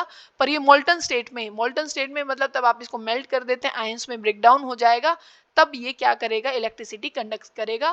क्योंकि मोल्टन स्टेट में ये किस में आ जाएगा? अपने आयंस में आ जाएगा। जैसे NaCl है, इसको आप मेल्ट कर देंगे तो Na पॉजिटिव Cl नेगेटिव, और फ्लो ऑफ आयन ही क्या कहलाता है? इलेक्ट्रिसिटी, मतलब कंडक्ट होती है वहां पे, ठीक है। तो ये चीज आपको ध्यान रखनी है। फिर हम बात करते हैं अकरेंस ऑफ मेटल्स की, कि जो मेटल हैं वो किस फॉर्म में हमारे नेचर में प्रेजेंट होते हैं। तो आपको ये पता है कि भाई एक चीज होती है मिनरल और एक मतलब होता है और। तब एक मिनरल की कंसंट्रेशन कहीं पे बढ़ जाती है तो वो और बन जाता है। अगर जैसे हम ये कहें कि भाई इस प्रॉपर एक जगह मान लीजिए यहाँ पे मिनरल्स हैं पर वहां पे परसेंटेज ऑफ आयरन 70% है, तो वो जो मिनरल है वो और कहलाएगी किसकी? आयरन की और कहलाएगी, ठीक है। अब यहाँ पे मेटल्स को आपको क्या करना है? एक्सट्रैक्ट करना है, मतलब आपको मेटल्स को यहाँ से निकालना है। तो आप कैसे कैसे एक्सट्रैक्ट करेंगे? सबसे पहली बात तो ये जो इस पूरे पैराग्राफ में क्या लिखा हुआ है, जो ये साइड में इस पूरे उसमें सिर्फ ये सारी बातों को ही लिखा गया है। तो अब देखो कुछ मेटल्स जो होते हैं एल्यूमिनियम तक, अगर आप देखते हैं पोटेशियम से कहाँ तक? एल्यूमिनियम तक, तो ये बहुत हाईली रिएक्टिव मेटल्स हैं, आप इनको ऐसे रिड्यूस करके या नॉर्मल तरीके से आप इनको क्या नहीं कर सकते, एक्सट्रैक्ट नहीं कर सकते, आपको इनके लिए इलेक्ट्रोलिसिस करनी पड़ेगी। क्या करनी पड़ेगी? इलेक्ट्रोलिसिस करनी पड़ेगी। इलेक्ट्रिसिटी की हेल्प से आप इनको, जिस कंपाउंड में भी ये प्रेजेंट होंगे, जैसे मान लीजिए KCl फॉर्म में है, तो आपको इसको इलेक्ट्रिसिटी, मतलब आप यहाँ पे एनोड कैथोड लगाएंगे तब आप इनको सेपरेट करेंगे, अदरवाइज तो ये नहीं होंगे क्योंकि बहुत हाईली रिएक्टिव मेटल्स हैं। जैसे जिंक है, अपना आयरन है, और यहाँ पे टिन भी आएगा, लेड है, और अपना कॉपर है, ये एक मीडियम रिएक्टिविटी में आते हैं, बहुत ज़्यादा रिएक्टिव नहीं है और बहुत ऐसा भी नहीं है कि बिल्कुल रिएक्ट नहीं करते। तो इनको आप क्या करते हो, रिड्यूस आप कर लेते हो कार्बन की हेल्प से, या फिर ये भी इनको रिड्यूस कर सकते हैं क्योंकि ये क्या है, डिस्प्लेसमेंट रिएक्शन शो करेंगे क्योंकि ये ज़्यादा रिएक्टिव है और ये कम रिएक्टिव है। तो आप इनकी किसकी हेल्प से, रिडक्शन ऑफ कार्बन की हेल्प से इनको एक्सट्रैक्ट कर सकते हैं। फिर अगर आप सिल्वर की और बात करते हैं, गोल्ड की, ये नेटिव स्टेट में ही प्रेजेंट आपको मिलेंगे, ये ऑक्साइड और इससे रिएक्ट नहीं करते। तो ये नेटिव मतलब कि जैसे थे न्यूली फॉर्म में वैसे ही आपको मिलने वाले हैं, कोई ऑक्साइड और इसकी लेयर आपको देखने को नहीं मिलेगी। ठीक है। फिर अगर आप और की बात करते हैं तो एक पूरा फ्लो चार्ट दे रखा है कि कैसे कैसे आप कौन से प्रोसेस करने वाले हैं। सबसे पहला जो प्रोसेस होता है वो आपको और को क्या करना पड़ेगा, पहले कंसंट्रेट, क्योंकि आप देखो जिस भी मिनरल की हम जो बात कर रहे थे वहां तो अच्छी खासी मिट्टी भी होगी, कोई और भी, अगर वो आयरन की ओर है तो जरूरी थोड़ी वहाँ आयरन ही होगा, हो सकता है वहाँ कॉपर भी हो, ठीक है, कोई और एलिमेंट भी हो सकता है, एल्यूमिनियम भी हो सकता है, मैग्नीशियम भी हो सकता है। तो आपको उसको कंसंट्रेट करना पड़ेगा, आपको जो पत्थर है या कोई भी और एलिमेंट है वो पहले आपको वहां से क्या करना पड़ेगा, रिमूव करना पड़ेगा। अब हमने 3 कैटेगरी में उनको बांटा, मतलब metal with high reactivity, metal with medium reactivity, medium with low reactivity. ठीक है। जिसकी नॉर्मल मैंने बताया जो हाई रिएक्टिव है उसकी तो इलेक्ट्रोलिसिस आपको करनी पड़ेगी तभी प्योर मेटल मिलेगा। फिर जो मीडियम रिएक्टिविटी के साथ हैं वो हम देखेंगे कि भाई मीडियम जो रिएक्टिविटी के साथ है उनकी जो और होती या तो कार्बोनेट और होंगी, जैसे भाई जिंक कार्बोनेट है, या तो कार्बोनेट की होंगी या तो सल्फाइड की होंगी, जैसे ZnS में भी प्रेजेंट होता है। तो 2 तरीके की और प्रेजेंट होती हैं, या तो कार्बोनेट की या तो किसकी, सल्फाइड की। अगर कार्बोनेट और है तो यहाँ से इसको सी से ही याद रखिएगा कि कार्बोनेट और है तो उसकी कैल्सिनेशन करनी पड़ती है, ये क्वेश्चन हमारा DSSB में पूछा जा चुका है। और सल्फाइड अगर और हमारे पास है तो उसकी आपको क्या करनी पड़ेगी, रोस्टिंग करनी पड़ेगी। ठीक है। तो ये दोनों अभी आगे हम इनको पढ़ेंगे, तो एक फ्लो चार्ट है। फिर ये किस में कन्वर्ट हो जाएंगे, ये ऑक्साइड में कन्वर्ट हो जाएंगे, फिर आप उनकी रिडक्शन करेंगे, फिर उनकी प्योरिफिकेशन करेंगे। ठीक है। और जो मेटल लो रिएक्टिविटी के साथ है उनकी सल्फाइड और मिलेगी। सल्फाइड और की हमेशा रोस्टिंग की जाती है, ये आप ध्यान रखेंगे, सल्फाइड और की हमेशा रोस्टिंग होती है, कार्बोनेट और की हमेशा कैल्सिनेशन होती है। रोस्टिंग करने के बाद आपको क्या है, फिर उसको रिड्यूस करेंगे, मेटल में आ जाएगा, फिर आप उसकी क्या करेंगे, रिफाइनिंग करने वाले हैं। ये 2 तो नेटिव में आते हैं, ये ध्यान रखिएगा आप, ये नेटिव में है, इनका आपको कुछ नहीं करना, बस यहाँ पे आपको रोस्टिंग, मेटल और फिर रिफाइनिंग। रिफाइनिंग से एक क्वेश्चन बन जाता है तो ये इंपॉर्टेंट है, ये अभी हम पढ़ने वाले हैं। अब देखो सबसे एनरिचमेंट आपको करनी है, मतलब आपको जो प्योरिटी है पहले वो थोड़ा सा इंक्रीज करनी पड़ेगी क्योंकि अभी बहुत ज़्यादा कंटामिनेशन वहाँ पे है, इम्प्योरिटी बहुत ज़्यादा है, सॉइल है, सैंड है, और जिनको आप क्या बोलते हो, जो इम्प्योरिटीज़ हैं उनको आप बोलते हो गैंग। क्या बोला जाता है, गैंग बोला जाता है। तो आपको सबसे पहले इन गैंग जो है इनको क्या करना पड़ेगा, यहाँ से रिमूव करना पड़ेगा। ठीक है। और ये जो गैंग रिमूव की जाती है वो कुछ फिजिकल और केमिकल प्रॉपर्टी के बेसिस पे, कि जो मेटल है भाई उसकी फिजिकल प्रॉपर्टी अलग है और गैंग की अलग होगी, इसके बेसिस पे अलग किया जाएगा। जैसे एक एग्जांपल नहीं तो मान लीजिए आयरन है और उसमें साथ में कोई और एलिमेंट है जो एज अ इम्प्योरिटी वहाँ पे है, क्योंकि मेन अगर आप आयरन एक्सट्रैक्ट कर रहे हैं तो जो और कोई भी चीज़ होगी वो उसके लिए एक एक्स्ट्रा मटेरियल ही होगा, वो गैंग ही कहलाएगा। तो आप क्या करें, क्योंकि आपको ये पता है भाई आयरन का मेल्टिंग पॉइंट बहुत ज़्यादा है, या फिर एक चीज़ और आप जानते हैं कि भाई जो मैग्नेट अगर आप यहाँ पे लगा देंगे तो मैग्नेट से आयरन अट्रैक्ट हो जाता है, तो इम्प्योरिटी तो नहीं होगी ना, तो मेटल को आपने यहाँ से हटा लिया। तो कुछ ऐसा फिजिकल या ऐसी केमिकल प्रॉपर्टी आप लगाएं कि जो गैंग की और किसकी, जो मेटल है उसकी डिफरेंट हो, जिसकी वजह से आप उसको सेपरेट कर पाएं। या फिर जैसे मैं दूसरा क्या हम कह रहे थे कि मेल्टिंग पॉइंट आयरन का बहुत ज़्यादा होता है, इसका बहुत कम होगा, तो पहले ये पिघल के ये रिलीज हो जाएगी और ये क्या है, आयरन अपना वहीं पे ही रह जाएगा। ठीक है। तो कुछ आपको फिजिकल मेथड यहाँ पे लगाने हैं। अब यहाँ पे पहला क्वेश्चन क्या बन जाता है कि मरकरी जो होता है आपके पास उसकी ओर का नाम बताइए। तो मरकरी की जो ओर है उसका नाम है सिनेबार। क्या है, सिनेबार, जो है HgS। क्या है, HgS सिनेबार है, मरकरी की ओर है। अब यहाँ पे अगर आप देखें तो आपके पास क्या थी, सल्फाइड और थी। मैंने अभी अभी आपको एक बात बताई थी कि अगर आपके पास क्या होती है, सल्फाइड और अगर आपके पास है, कोई भी आपके पास सल्फाइड और है, तो आप क्या करते हैं, ये Hg लिखिएगा। सल्फाइड जो और है आपके पास, उसकी रोस्टिंग की जाती है। रोस्टिंग का मतलब सिंपल है कि आप ऑक्सीजन की प्रेजेंस में उस चीज को हीट कर रहे हैं, मतलब अमाउंट ऑफ ऑक्सीजन भर भर के बहुत ज्यादा ऑक्सीजन का ट्रांसपोर्ट हो रहा है, तो वो रोस्टिंग होती है। और कैल्सिनेशन का मतलब होता है कि आप किसी चीज को हीट कर रहे हैं जहां पे सप्लाई ऑफ ऑक्सीजन बहुत कम होती है। तो रोस्टिंग और कैल्सिनेशन में बस इतना सा डिफरेंस है। आपके पास क्या है, HgS है, सल्फाइड और है, तो हमने किसको सेलेक्ट किया, हम करेंगे रोस्टिंग। तो आपने सप्लाई ऑफ ऑक्सीजन बहुत ज्यादा की, आप इसको हीट कर रहे हैं, तो ये कन्वर्ट किस में हो जाएगा, ये SO2 बन जाएगा, और यहाँ पे जो ये ऑक्सीजन के साथ क्या है, रिएक्ट कर जाएगा। तो आपके पास जो आपने मरकरी था, मरकरी की तो बन गई ऑक्साइड की ओर और साथ में निकल गई SO2 गैस। पर अभी भी मेटल तो रिलीज नहीं हुआ, तो आप क्या करेंगे कि यहाँ पे इसको सिंपल आपने क्या किया है, या तो आप इसको हीट कर सकते हैं कि HgO है, हीट कर दिया तो सिंपल अपने पास मरकरी बच गया और ऑक्सीजन रिलीज हो गया। या फिर आप क्या कर सकते हैं भाई, आप कार्बन के साथ इसके रिडक्शन कर देंगे कि कार्बन तो कर लेगा रिएक्शन ऑक्सीजन के साथ, तो ये CO बन जाएगा और सिंपल क्या बच जाएगा, Hg बच जाएगा। फिर बात है कॉपर की। कॉपर की अगर आप बात करते हैं तो कॉपर प्रेजेंट होता है हमारे पास कॉपर सल्फाइड की फॉर्म में, जिसको चाल्कोसाइड बोला जाता है, इसकी ओर का नाम चाल्कोसाइड है। और अगर कॉपर ऑक्साइड की फॉर्म में और है तो उसका नाम क्या है, क्यूप्राइट उसको बोलते हैं। क्या बोलते हैं, क्यूप्राइट। और मरकरी की कौन सी थी, सिनेबार, ठीक है। और कॉपर सल्फाइड को आप नाम इसका ध्यान रखेंगे, चाल्कोसाइड इसको बोला जाता है। अब ध्यान दीजिएगा इसमें क्या बात कर रहे हैं कि कॉपर सल्फाइड आपके पास है, क्योंकि सल्फाइड और है तो क्या करनी पड़ेगी, रोस्टिंग करनी पड़ेगी, तब भी सल्फाइड आए आपको रोस्टिंग करनी पड़ेगी, मतलब आप फुल सप्लाई ऑफ ऑक्सीजन करेंगे और उसकी प्रेजेंस में हीट करेंगे। जैसे ही सल्फाइड और की ऑक्सीजन की प्रेजेंस में आप हीट कर रहे हैं तो वो ऑक्साइड में कन्वर्ट हो जाता है और SO2 गैस बाहर रिलीज हो जाती है, ठीक है। फिर आपके पास बच गया कॉपर ऑक्साइड, आपके पास बच गया, तो आपने फिर से इसको सेल्फ रिडक्शन बोला जाता है, तब आप 11th में पढ़ते हैं ना, तो ये सेल्फ रिडक्शन यहाँ पे है। तो कॉपर 2 ऑक्साइड जो यहाँ पे हमारे पास बना था, तो हमने वापस से क्या ले ली, कॉपर 2 ऑक्साइड जो सल्फाइड की ओर थी वो हमने ले ली, तो यहाँ पे क्या बन गया, कॉपर बच गया, और ये जो सल्फर था इसने ऑक्सीजन के साथ रिएक्शन कर ली और SO2 यहाँ पे रिलीज हो गया।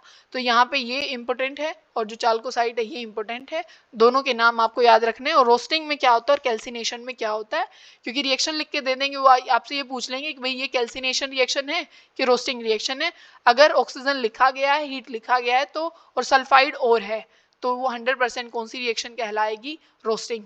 क्योंकि अगर ऐसा हो हमारे पास कि ये कार्बोनेट और होती और यहाँ पे हीट लिखा होता, ये रोस्टिंग नहीं कहला सकती, ये कैल्सिनेशन होगी, क्योंकि कार्बोनेट और जैसे ही आएगी, देखो तीनों को आप कनेक्ट कर सकते हैं, कार्बोनेट और है कैल्सिनेशन, और कम यहाँ पे O2 की प्रेजेंस होती है, बहुत लेस अमाउंट में ऑक्सीजन यहाँ पे होती है, ठीक है। फिर आपको क्या करना है, जो आप रिएक्टिविटी जिनकी बहुत कम कह रहे थे उनकी आपको अब क्या करनी है, एक सेक्शन करनी है। तो यहाँ पे देखो जिंक है, जिंक सल्फाइड जो है उसको आप क्या बोलते हो, जिंक ब्लेंड बोलते हो। जिंक सल्फाइड और जो है जिंक की वो जिंक ब्लेंड होती है, और अगर जिंक कार्बोनेट है तो इसका नाम क्या है, कैलमाइन आप इसको बोलते हैं। अगर जिंक कार्बोनेट है तो कैलमाइन है, और जिंक सल्फाइड है तो जिंक ब्लेंड इसको बोला जाता है, और जिंक ऑक्साइड का नाम जिंक साइड इसको बोला जाएगा, ठीक है। अब देखो अगर सल्फाइड हो रहा है तो सिंपल सी बात है, हमें करनी पड़ेगी रोस्टिंग। जिंक सल्फाइड था, ऑक्सीजन की प्रेजेंस में आपने हीट किया, तो यहाँ पे क्या हुआ कि SO2 फॉर्म में गैस निकल गई और जिंक ऑक्साइड में कन्वर्ट हुआ। तो शायद आपको ये बात समझ में आ रही होगी कि रोस्टिंग में आप क्या करते हैं कि जिंक सल्फाइड आप ले रहे हैं, प्लस में ऑक्सीजन की सप्लाई की, SO2 गैस पहले ही रिलीज हो जाएगी और जो मेटल होगा वो अपने ऑक्साइड में कन्वर्ट हो जाएगा, ठीक है। इतनी बात हम कर रहे हैं। फिर कैल्सिनेशन में क्या है कि जिंक कार्बोनेट होगा और उसको अगर आप हीट करेंगे तो वो जिंक ऑक्साइड में और CO2 में रिलीज हो जाएगी। तो कैल्सिनेशन में क्या है, यहाँ पे कैल्सिनेशन में नॉर्मल चीज है कि आपके पास कार्बोनेट और होगी, आप उसको हीट करेंगे तो वो ऑक्साइड में कन्वर्ट होगी और प्लस में CO2 गैस यहाँ से रिलीज हो जाएगी। कौन सी गैस, CO2 यहाँ पे रिलीज हो जाएगी। फिर सिंपल आपको क्या करना है, आपको रिडक्शन करनी है। जिंक ऑक्साइड बना, दोनों में ही जिंक ऑक्साइड बन गया है, तो आपको क्या करना है, इसकी कोक के साथ कार्बन के साथ रिएक्शन कर दीजिए, जिंक अकेला बच जाएगा, कार्बन के साथ कौन आ जाएगा, ऑक्सीजन यहाँ पे आ जाएगा। तो आपने कार्बन के साथ क्या कर दी है, रिडक्शन आपने कर दी है, ठीक है। या फिर जो मैंने अभी अभी आपको बताया था कि आप क्या कर सकते हैं कि भाई यहाँ पे आपको ये डिस्प्लेसमेंट रिएक्शन कर लीजिए। जैसे आप ये जानते हैं कि भाई जिंक ऑक्साइड है, आपको इतना तो पता ही होगा कि भाई इससे जो ज़्यादा रिएक्टिव है वो एल्यूमिनियम भी है और आप मैग्नीशियम भी है, ये सारे इससे ज़्यादा रिएक्टिव हैं। तो आप डिस्प्लेसमेंट रिएक्शन भी शो करा सकते हैं कि यहाँ पे अगर आप जिंक ऑक्साइड प्लस में अगर आप Mg ले रहे हैं तो यहाँ पे क्या हो जाएगा कि ये अपना Mg ऑक्साइड बन जाएगा और प्लस में यहाँ पे सिर्फ जिंक बच जाएगा, या फिर कार्बन का आप यूज़ कर सकते हैं। तो ये आपने रिडक्शन यहाँ पे कर ली। ये रिएक्शन भी बहुत ज़्यादा इंपॉर्टेंट है, ये बहुत सारे एग्जाम्स में केमिस्ट्री के लिए पूछी जा चुकी है। अब यहाँ पे क्या है, इसको रिएक्शन को बोलते हैं हम थर्माइट रिएक्शन। ठीक है, वो 4-5 रिएक्शन लिख के दे देंगे और ये पूछ लेंगे कि इनमें से थर्माइट रिएक्शन कौन सी है। तो नॉर्मल इसमें पहचानने का तरीका क्या है, थर्माइट रिएक्शन पहली बात तो एल्यूमिनियम की प्रेजेंस में होती है, एल्यूमिनियम की प्रेजेंस में होगी। और ये बहुत ज़्यादा थर्माइट रिएक्शन एक एक्सोथर्मिक रिएक्शन है, क्योंकि बहुत ज़्यादा हीट यहाँ से रिलीज होती है। तब आप वेल्ड करते हैं तब उसके दौरान यही रिएक्शन यूज़ की जाती है, थर्माइट रिएक्शन, जिसको आप थर्म मतलब कि टेम्परेचर, हीट बहुत ज़्यादा रिलीज हो जाती है, इसी वजह से इसका नाम भी थर्माइट रिएक्शन दिया गया है। जैसे यहाँ पे आपने फोटो में आप देख रहे होंगे कि रेलवे ट्रैक में तब क्रैक आ जाते हैं तो थर्माइट रिएक्शन का यूज किया जाता है। वहाँ रिएक्शन ये फॉलो होती है कि आपके पास क्या है, क्योंकि जो ट्रैक बना हुआ है वो आयरन से बना होगा, तो यहाँ पे और ट्रैक बना हुआ है तो सिंपल आयरन तो नहीं मिलेगा, क्योंकि एनवायरनमेंट में ऑक्सीजन है तो मेटल हमेशा ऑक्साइड फॉर्म में मिलेगा। तो Fe2O3 है, एल्यूमिनियम के साथ रिएक्शन हुई तो यहाँ पे क्या है, सिर्फ अकेला आयरन बच जाएगा और एल्यूमिनियम का हो जाएगा यहाँ पे क्या, यहाँ पे उसका ऑक्सीडेशन हो जाएगा, वो ऑक्साइड में कन्वर्ट हो जाएगा। स्टार्टिंग में हमने क्या लिया था, हमने लिया था एल्यूमिनियम, और एल्यूमिनियम से बन गया उसका ऑक्साइड और बहुत ज्यादा हीट रिलीज हुई। तो पेपर में करके क्या दे देंगे, इस रिएक्शन को उल्टा लिख के दे देंगे। ठीक है, मतलब कि आपको क्या लिख देंगे, आपको लिख देंगे इसकी रिवर्स फॉर्म कर लीजिए बिल्कुल कि Fe प्लस में Al2O3, ठीक है, वो ये लिख देगा कि Fe प्लस में Al2O3 और वो देता है एल्यूमिनियम और Fe2O3।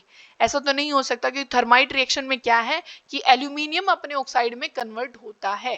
ठीक है, सेम चीज ऊपर वाली भी एक थर्माइट रिएक्शन है, आपने मैंगनीज का ऑक्साइड लिया, एल्यूमिनियम लिया, और जैसे ही एल्यूमिनियम अपने ऑक्साइड में कन्वर्ट हो रहा है और हीट रिलीज हो रही है, वो थर्माइट रिएक्शन ही कहलाएगी। ठीक है, फिर अगर आप देखो कि आप मेटल को जो अपने पास सबसे ज़्यादा रिएक्टिव थे, अगर आप उनको एक्सट्रैक्ट करेंगे तो आप कैसे करने वाले हैं।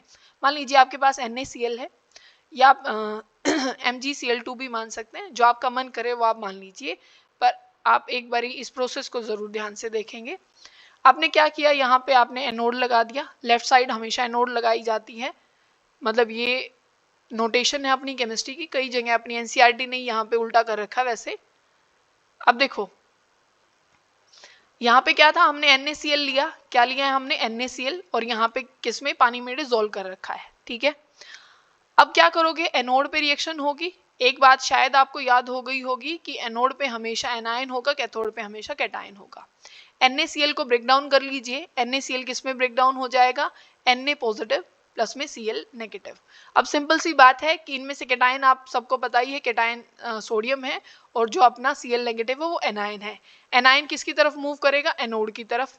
अब सिंपल सी बात ये है बच्चों, अगर Cl नेगेटिव है तो एक अकेला जो Cl नेगेटिव है वो तो कोई कंपाउंड बना नहीं सकता ना, एक अकेला Cl क्या करेगा, तो 2 Cl यहाँ पे लगेंगे और यहाँ पे कौन सी गैस रिलीज हो जाएगी, Cl2। और अगर आप कैथोड की बात करते हो तो यहाँ पे, क्योंकि यहाँ से क्या जाएगा, कैथोड पे जाएगा यहाँ पे सोडियम, क्योंकि Na पॉजिटिव। अब आप ये सोचो कि भाई ये सोडियम तो Na तो पॉजिटिव था, इसके पास इलेक्ट्रॉन कहाँ है कि ये सोडियम बन गया, ये एनोड पहुंचा रहा है, क्योंकि इसके पास एनोड मतलब ये नेगेटिव, इसके पास इलेक्ट्रॉन बहुत ज्यादा है, तो अभी ये हमने सर्किट बनाया कि इलेक्ट्रॉन जो है वो एनोड से कैथोड की तरफ ट्रांसफर हो रहे हैं। तो Na क्या करेगा, Na पॉजिटिव एक इलेक्ट्रॉन लेगा और वो Na में कन्वर्ट हो जाएगा। ठीक है, बात समझ में आ गई होगी। तो यही आप ऐसे जो हाईली रिएक्टिव मेटल्स होते हैं उनको आप ऐसे एक्सट्रैक्ट करते हैं, ये एनोड और कैथोड की आपको ये रिएक्शंस पता होनी चाहिए। ठीक है, फिर हमारे पास जो है रिफाइनिंग ऑफ मेटल, ये भी बहुत ज़्यादा इंपॉर्टेंट है, आपसे क्वेश्चन पूछा जाता है कॉपर की रिफाइनिंग के लिए। ठीक है, अब ध्यान से देखना, रिफाइनिंग ऑफ कॉपर में हम क्या कर रहे हैं कि हम सबसे पहले एक नॉर्मल सा कंसेप्ट अपने को लगाना है। क्या हमने किया कि यहाँ पे आपने एनोड बना लिए, पर यहाँ पे कमाल की बात यह है कि जो आप एनोड लेंगे वो प्योर कॉपर का होना चाहिए। किस चीज़ का हो, कॉपर यहाँ पे प्योर हो, प्योर कॉपर यहाँ पे होगा। और यहाँ पे आपने क्या बना लिया, कैथोड। ठीक है, ये आप इम्प्योर कॉपर का बनाएंगे। ठीक है, ये किसका होगा, इम्प्योर कॉपर का। ये पूरा वैसे यहाँ दिखा भी रखा है, पर यहाँ पे क्या है आप देख रहे होंगे, यहाँ इस साइड इन्होंने एनोड बनाया है। ठीक है, तो बस इतना सा डिफरेंस है यहाँ पे। एक मिनट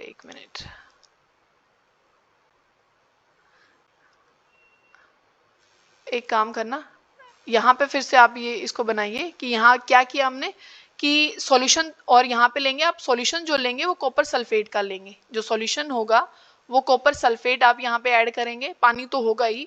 और यहाँ पे आपने क्या बनाई है, एनोड बना ली, और यहाँ पे आपने कैथोड बना लिया है। ठीक है, फिर इसको वही सर्किट आप कंप्लीट कर देंगे इसका। अब यहाँ पे रिएक्शन आपको देखनी है कि कैसे क्या होने वाला है।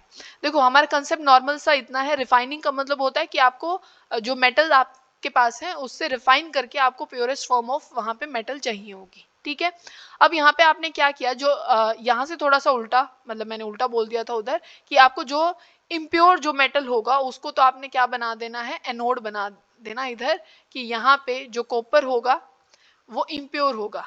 क्या होगा, इम्प्योर होगा। और जो अपने पास कैथोड बना लेंगे वो हम किसका बना लेंगे, प्योर का बना लेंगे। अब देखो यहाँ रिएक्शन क्या है वो आपको समझनी है। अब इस सॉल्यूशन में जो कॉपर सल्फेट है वो ब्रेक डाउन होगा, Cu2 पॉजिटिव प्लस में SO4 2 नेगेटिव।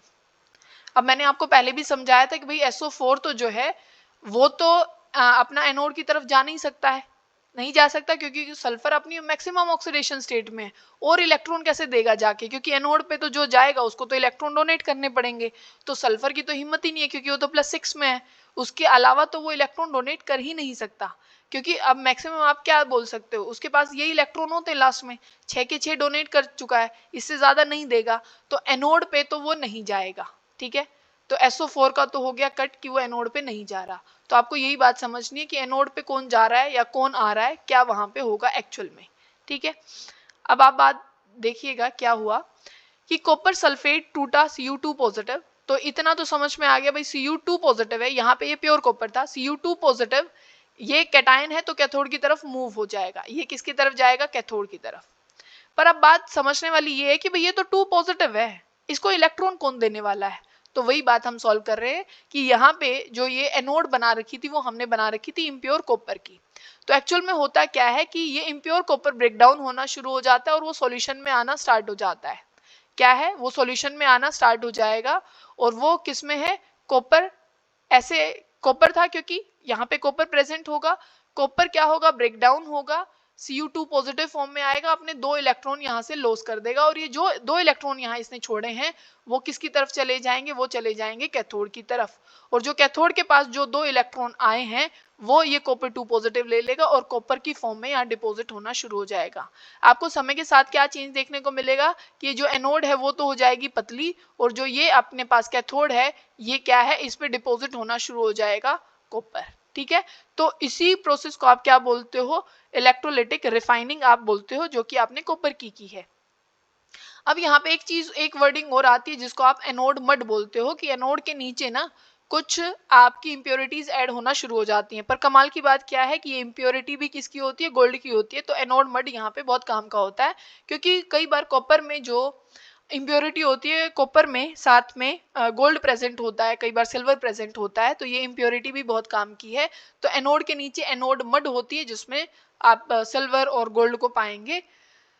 तो बस यहाँ पे ये चीज काम की थी, आपको ये पता होना चाहिए कि इलेक्ट्रोलिटिक रिफाइनिंग में इम्प्योर कॉपर आपने लिया, प्योर कॉपर आपने कैथोड को बना दिया, क्या रिएक्शन वहां पे हुई और चेंज आपको क्या देखने को मिलेंगे। तो क्वेश्चन में ये पूछा जा सकता है कि भाई कौन सी समय के साथ तो वो जो एनोड थी वो पतली हो गई, और कौन सी मतलब जहाँ पे कॉपर ऐड होना शुरू हो गया, बस वो आपको बताना है। ये एनोड मैंने बता ही दिया कि सेटल डाउन हो जाता है इम्प्योरिटीज के रूप में, और ये भी हमारे काम का होता है।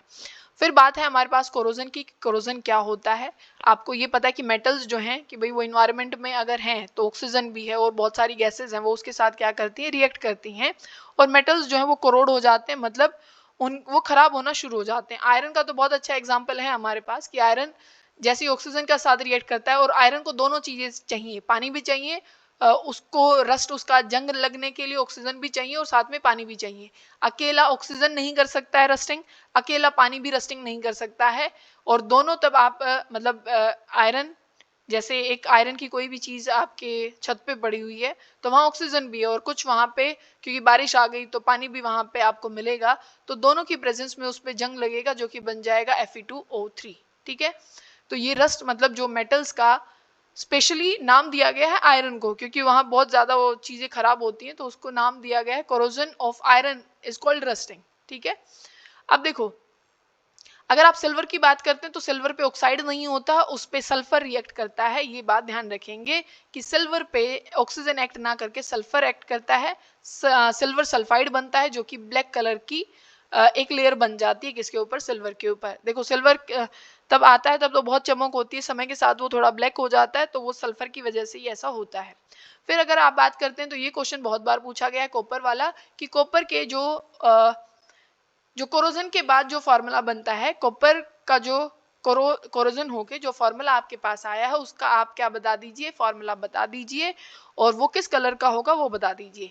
तो कॉपर जो है वो ग्रीनिश होना शुरू हो जाता है, ग्रीन कोट होना शुरू हो जाता है, और जो सब्सटेंस वहां पे होता है वो ग्रीन जो सब्सटेंस होता है वो कॉपर कार्बोनेट और कॉपर हाइड्रोक्साइड वहां पे होता है। ये दोनों चीजें मिला के ही क्या बोला जाता है, आपके पास कॉपर का जो रस्ट का फॉर्मूला होता है वो। ठीक है, और ये किसके साथ रिएक्ट करता है मोस्टली, ये आपका जो मॉइस्ट है मतलब पानी के साथ, और जो कार्बन डाइऑक्साइड है उसके साथ, तो इसी वजह से हाइड्रोक्साइड भी आया है और CO2 के साथ रिएक्ट करने की वजह से कार्बोनेट भी आया है। आयरन का मैंने अभी आपको बता ही दिया है। अब जो बात आ जाएगी भाई आप प्रिवेंशन कैसे करेंगे कोई चीज खराब ना हो, उसका कोरोजन ना हो। ठीक है, तो पहला आप क्या कर सकते हैं कि भाई आयरन की चीज़ों पे आप पेंट करा सकते हैं, उस पे ऑयलिंग कर सकते हैं या फिर आप ग्रीस लगा सकते हैं। ये टर्म इंपॉर्टेंट है। गैल्वेनाइजेशन आप कर सकते हैं, या क्रोम प्लेटिंग मतलब क्रोम जो अपने पास क्रोमियम होता है आप उसको उसके ऊपर लगा सकते हैं जिसको क्रोम प्लेटिंग बोला जाता है, या अभी जो मैंने बताया था एनोडाइजिंग जिसको बोला जाता है। एनोडाइजिंग अभी बताया था ना, एल्यूमिनियम के ऊपर ऑक्सीजन की जो लेयर बनी थी। गैल्वेनाइजेशन आपको पता होना चाहिए कि गैल्वेनाइजेशन मेथड होता है प्रोटेक्टिंग का। इसमें आप क्या करते हैं कि आप कोट करते हैं जो भी आपके पास मेटल है उसके ऊपर जिंक की कोटिंग कर देते हैं जिसको आप गैल्वेनाइजेशन बोलते हैं। ठीक है, अब यहाँ पे एक जो चीज आप बोलते हो कि भाई ये जो सारा प्रोसेस आप करते हो इसको आप बोलते हो एलोय बनाना। ठीक है, क्या बनाना, एलोय। एलोय भी एक बहुत अच्छा मेथड है जिसमें आप मेटल की प्रॉपर्टी को क्या कर सकते हैं, इंप्रूव कर सकते हैं। अब यहाँ पे जो बहुत सारे एलोयज हैं उनमें से कुछ आपको याद होने चाहिए कि वैसे जनरली जैसे आयरन जो अपने पास है सॉफ्ट, अगर मतलब प्योर अगर आप आयरन देखते हैं तो वो बहुत ज्यादा सॉफ्ट होता है। मतलब अगर मैंने कोई चीज प्योर आयरन की बना दी और जैसे ही वो गिर जाता है तो वो टुकड़ों में टूट जाएगा, प्योर आयरन की ये प्रॉपर्टी है। तो इसी वजह से अगर आप उसमें कुछ थोड़ी सी अमाउंट भी कार्बन की मिला देते हैं, मतलब 0.05, देखो 1% भी नहीं है, 0.05%, तो वो बहुत ज्यादा हार्ड और स्ट्रॉन्ग हो जाता है जिसको आप स्टील का नाम देते हैं। मतलब आयरन में कार्बन के अमाउंट बहुत कम अमाउंट में मिलाया जाता है तो वो कैसा हो जाएगा, वो आप कहेंगे कि वो बहुत ज्यादा स्ट्रॉन्ग हो जाएगा, हार्ड हो जाएगा। अगर आयरन में आप मिक्स करते हैं, ये इंपॉर्टेंट क्वेश्चन है ध्यान रखिएगा, आयरन में अगर आप मिक्स करते हैं निकल और क्रोमियम को, इसी को आप क्या बोलते हो, स्टेनलेस स्टील बोलते हो। तो आपसे पूछा जाए स्टेनलेस स्टील किसका मिक्सचर है, आयरन में निकल और क्रोमियम को मिलाया जाता है तो स्टेनलेस स्टील बनता है, और जो जिसमें कोई रस्ट नहीं लगता है, कोई कोरोजन उसका नहीं होता। फिर आपसे एलोय के बारे में पूछा जाए भाई एलोय क्या होता है, तो होमोजीनियस मिक्सचर होता है।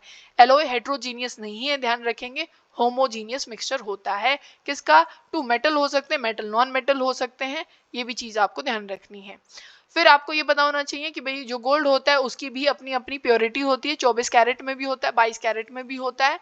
तो कई बार क्वेश्चन हमसे ये पूछ लिया जाता है कि भाई अगर आपके पास 22 कैरेट सोना है तो उसमें आप परसेंटेज बताइए कि गोल्ड की कितनी होगी। तो नॉर्मल आपको क्या करना है, जितना कैरेट आपको दिया गया है और मैक्सिमम कैरेट कितना होता है 24 इंटू में 100, यही परसेंटेज प्योरिटी या परसेंटेज ऑफ जो गोल्ड है वो ऐसे निकाली जाती है। ठीक है, मतलब कि कितना कैरेट में, मतलब आप निकालना चाह रहे हैं टोटल कैरेट हमारे पास 24 ही होता है इंटू में 100। ठीक है, तो 22 कैरेट में अबाउट 91% अबाउट गोल्ड होता है, कितना 91।